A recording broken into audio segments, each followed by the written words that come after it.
ቢዝነስ ኮፊ ቶክ ድርጅት ባለቤቶች በደንብ ስሙኝ። ለሌሎች ጓደኞቻችሁ ደግሞ ሼር አድርጉላቸው። በተለይ ቲክቶክ ላይ የሌሉትን ሰዎች ሼር በማድረግ እንድታግዙኝ ያደራላችኋለሁ።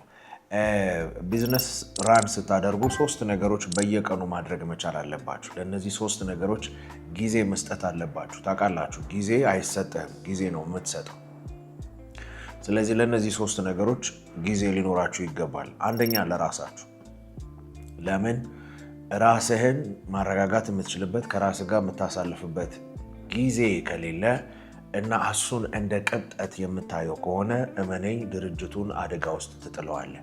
ለምን? ክሬቲቪቲ ይወርዳል፣ አቅምህ ይወርዳል፣ ለስራው ያለ ፍቅር ይወርዳል። ስለዚህ ስራው ደግሞ አንተ ትከሻ ላይ ስላለ ብዙ ጊዜ ትከሰክሰዋለህ። ስለዚህ ለራስህ ጊዜ መስጠት በተለይ ቢዝነስ ላይ ላግዠሪ ሳይሆን ግዴታ ነው። ስለዚህ አንደኛ ለራስህ ጊዜ መስጠት። ሁለተኛ ያው የምታረጉት ነገር ነው፣ ቢዝነሳችሁ ላይ 100% መሄድ፣ አግሬሲቭሊ መሄድ፣ ነገሩን እጥፍ መሄድ። ምክንያቱም ለምን እንደምታስቡት ብዙ የማይሳኩ ነገሮች ስላሉ እነሱን የምታሳካው በኤፈርት ነው። ስለዚህ ሁለተኛው አግሬሲቭ የሆነ ቢዝነሱ ሳይድ ምን ያስፈልጋል? ኤፈርት ያስፈልጋል።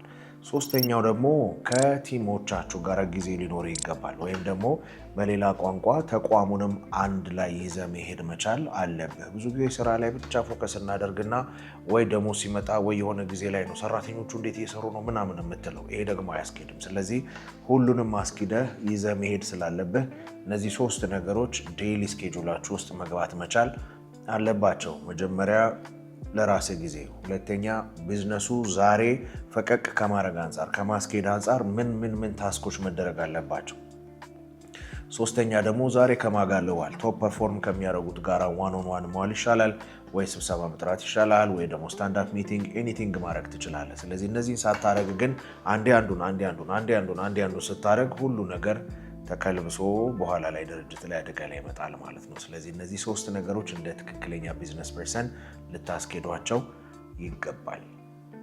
መልካም የስራ ቀን።